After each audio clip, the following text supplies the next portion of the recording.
दोस्तों, पीपल के वृक्ष को जल चढ़ाने से कौन सा पुण्य मिलता है? आइए जान लेते हैं। एक नागिन के उद्धार की इस महान कथा के माध्यम से। समुद्र की गहराइयों में स्थित क्षीर सागर, वहाँ का दृश्य अत्यंत दिव्य और मनोहर था। क्षीर सागर में लहरों के बीच में शेषनाग की शैया पर भगवान विष्णु सुकून से विराजमान थे। उनका नील वर्ण शरीर दिव्य आभा बिखेर रहा था। उनके समीप माता लक्ष्मी उनके चरण दबा रही थी। चारों ओर दिव्य प्रकाश था और वातावरण में शांत संगीत की ध्वनि गूंज रही थी। इसी बीच एक पावन पग से आकाश मार्ग होते हुए देवर्षि नारद जी वहां पहुंचे। नारद जी के हाथ में उनका दिव्य वीणा था और मुख पर हल्की चिंता की रेखाएं थी। भगवान विष्णु ने नारद जी को देखा और मंद मुस्कान के साथ कहा, पधारो नारद, तुम्हारा स्वागत है। ऐसा प्रतीत होता है कि तुम कुछ व्यग्र हो। क्या बात है? क्या तुम्हारे भ्रमण में कोई अनहोनी घटी है? नारद जी ने शीश झुकाकर भगवान विष्णु को प्रणाम किया और कहा, हे प्रभु, मैं अभी अभी पृथ्वी लोक से लौट कर आ रहा हूँ। पृथ्वी का भ्रमण करते हुए मैंने एक अत्यंत विचित्र दृश्य देखा। वहाँ कुछ लोग पीपल के वृक्ष को काटते हुए दिखे, जैसे उन्हें उसके महत्व का कोई ज्ञान ही ना हो। दूसरी ओर कुछ तपस्वी मुनि और साधक उस वृक्ष की पूजा कर रहे थे। वे उसकी परिक्रमा करते, उस पर जल अर्पित करते और उच्चारण करते हुए भगवान विष्णु की स्तुति कर रहे थे। हे प्रभु, इस विरोधाभास को देखकर मेरे मन में जिज्ञासा उत्पन्न हुई। पीपल के वृक्ष का क्या रहस्य है? यह वृक्ष इतना पवित्र क्यों है कि कुछ लोग इसकी पूजा करते हैं और जिन्हें इसका ज्ञान नहीं है वे इसे काटने का पाप क्यों करते हैं? कृपा करके मुझे इसके महत्व के विषय में विस्तार से बताइए, ताकि मैं इस ज्ञान को लोक में फैला सकूं। भगवान विष्णु के मुख पर एक कोमल मुस्कान खिल उठी। वे मंद स्वर में बोले, हे नारद, तुम्हारा प्रश्न अत्यंत महत्वपूर्ण है। पीपल का वृक्ष कोई साधारण वृक्ष नहीं है। यह वृक्ष स्वयं मेरे स्वरूप का प्रतीक है। यह न केवल देवताओं का निवास स्थान है, बल्कि इसकी पूजा से मनुष्यों के समस्त पापों का नाश होता है और उन्हें मोक्ष की प्राप्ति होती है। सुनो, मैं तुम्हें पीपल के वृक्ष के महत्व की एक कथा सुनाता हूँ, जो यह स्पष्ट करेगी कि क्यों यह वृक्ष पवित्र है और क्यों इसकी पूजा करनी चाहिए। हे नारद, इस कथा का केवल वर्णन और श्रवण ही मनुष्य के लिए पुण्यदायी है। जो भी इस पावन कथा को श्रद्धा और भक्ति के साथ सुनता है या सुनाता है, उसे अनगिनत पुण्य प्राप्त होते हैं। जो व्यक्ति इस कथा का श्रवण करता है, उसके जन्म जन्मांतर के संचित पाप नष्ट हो जाते हैं, चाहे उसने अपने अज्ञानवश कितना ही बड़ा पाप क्यों ना किया हो। इस कथा के श्रवण से उसे पापों से मुक्ति मिलती है। इस कथा को सुनने वाला अपने पितरों का आशीर्वाद पाता है, उसके पूर्वज संतुष्ट होते हैं और उसे सुख, समृद्धि और शांति का वरदान देते हैं। इसके फलस्वरूप पितरों के ऋण समाप्त होते हैं और उनके मार्ग में आने वाली बाधाएं दूर होती है। इस कथा को सुनने वाला व्यक्ति अपने घर में दुर्भाग्य, दरिद्रता और कष्टों को दूर करता है। उसके परिवार में सुख, समृद्धि और लक्ष्मी का वास होता है। उसका जीवन सदा मंगलमय रहता है। यदि किसी स्त्री पुरुष को संतान सुख की प्राप्ति में बाधा हो रही हो, तो वह इस कथा को श्रवण करके पीपल के वृक्ष की पूजा करें, उसे संतान सुख की प्राप्ति अवश्य होती है। नारद जी ने आनंद और जिज्ञासा से कहा, प्रभु, मैं ध्यान पूर्वक सुन रहा हूँ। कृपया इस कथा का वर्णन कीजिए। भगवान विष्णु ने कहा, हे नारद, पूर्वकाल की बात है।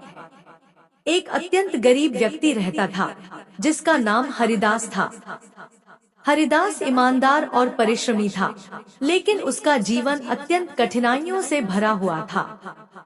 वह जंगल से लकड़ियां काटकर उन्हें बेचता और जैसे तैसे अपने परिवार का भरण पोषण करता था। उसका परिवार बड़ा था। बूढ़े माता पिता, उसकी पत्नी गायत्री और 3 छोटे छोटे बच्चे।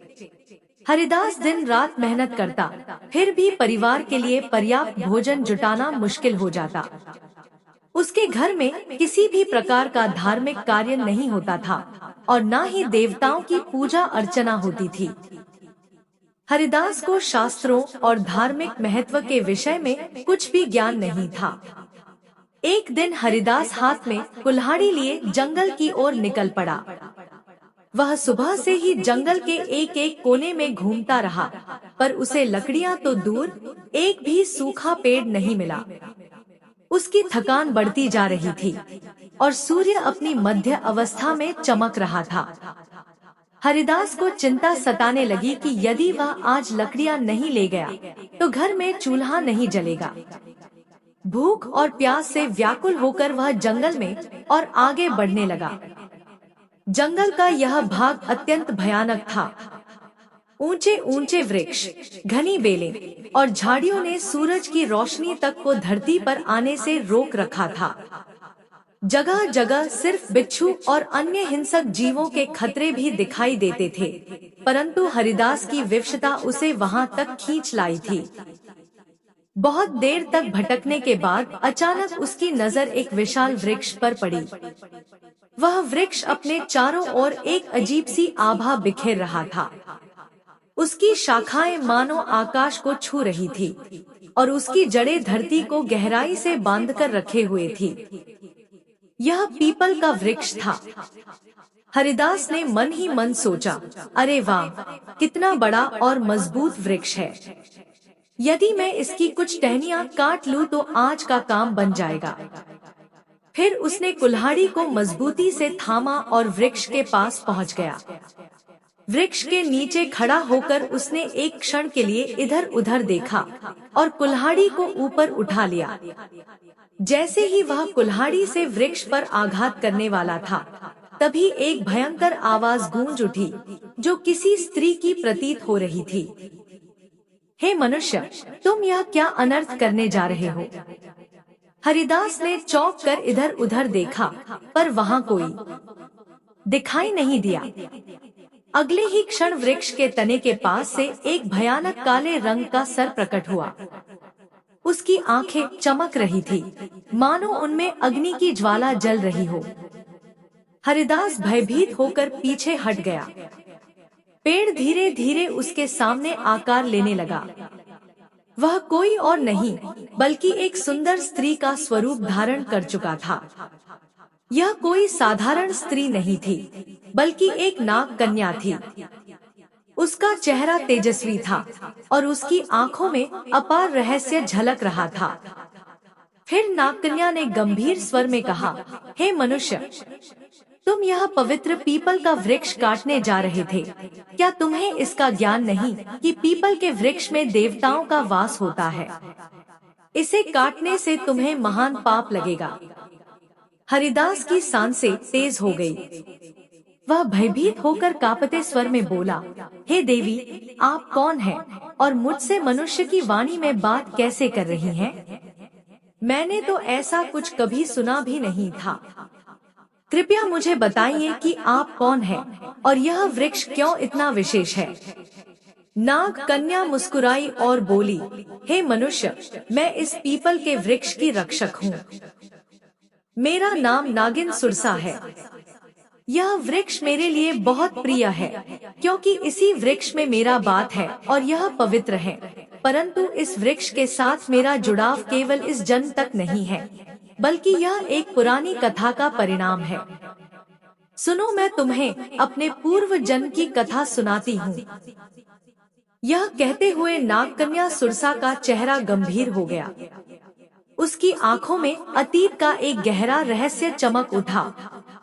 हरिदास विस्मय और जिज्ञासा से उसकी ओर देखने लगा, क्योंकि यह सब उसके लिए अत्यंत अद्भुत और विचित्र था। नाग कन्या ने अपना वृत्तांत आरंभ किया। नाग कन्या ने गहरी सांस ली और हरिदास की ओर देखते हुए कहा, हे मनुष्य, पिछले जन्म में मेरा नाम सुमति था। मैं एक प्रतिष्ठित वैश्य परिवार में जन्मी थी। मेरे पिता एक धनवान व्यापारी थे और मेरी विवाह का आयोजन उन्होंने बड़ी धूमधाम से किया। मेरा विवाह एक पुण्यात्मा और ज्ञानी वैश्य पुत्र से हुआ, जिसका नाम धर्मपाल था। मेरे पति अत्यंत धार्मिक प्रवृत्ति के थे और अनाज का व्यापार करते थे। उनका जीवन सादा लेकिन धर्म और सत्कर्मों में लीन था, किंतु मैं उनके गुणों से सर्वथा विपरीत थी। मेरा स्वभाव अत्यंत स्वार्थी और अहंकारी था। मैं ना तो अपने पति का आदर करती थी और ना ही किसी प्रकार के धर्म कर्म में रुचि रखती थी। मुझे देवी देवताओं की पूजा व्यर्थ प्रतीत होती थी। मेरा मन सदा सांसारिक सुखों और धन संपत्ति में लिप्त रहता। मेरे पति मुझे समझाते रहते कि हमें जीवन में पुण्य के कार्य करने चाहिए, देवताओं की पूजा करनी चाहिए, किंतु मैं उनकी बातों को हमेशा अनसुना करती थी। हमारे गांव के पास एक मुनि का आश्रम था। वह आश्रम शांत, पवित्र और प्रकृति की छाव में बसा हुआ था। वहाँ के वातावरण में एक अलौकिक शांति थी। मुनि ने अपने आश्रम के आंगन में एक छोटा सा पीपल का वृक्ष लगाया हुआ था। गांव के लोग वहाँ नियमित रूप से पूजा करने आते थे। वे पीपल के वृक्ष के चारों ओर दीप जलाते, जल चढ़ाते और उसकी परिक्रमा करते। उनका विश्वास था कि इस वृक्ष में भगवान विष्णु का वास है।